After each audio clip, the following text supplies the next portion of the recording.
Fertilisers గూడా వాడుతున్నారు. దానికి వచ్చే పువ్వు గూడా అండి చాలా బాగా పనిజేస్తుంది.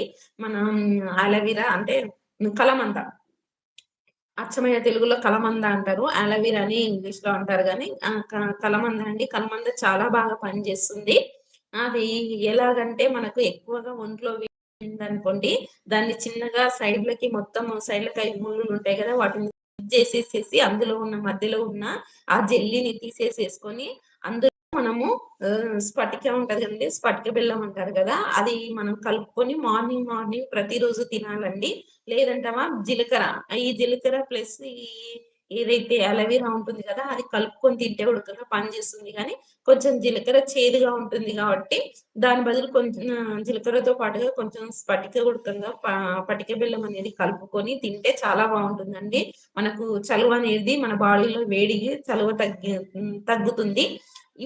ఇప్పుడు మనం ఈ చలికాలంలో యూజ్ చేసే కంటే ఎండాకాలంలో గూడా మంచి రిజల్ట్ ఇస్తుంది.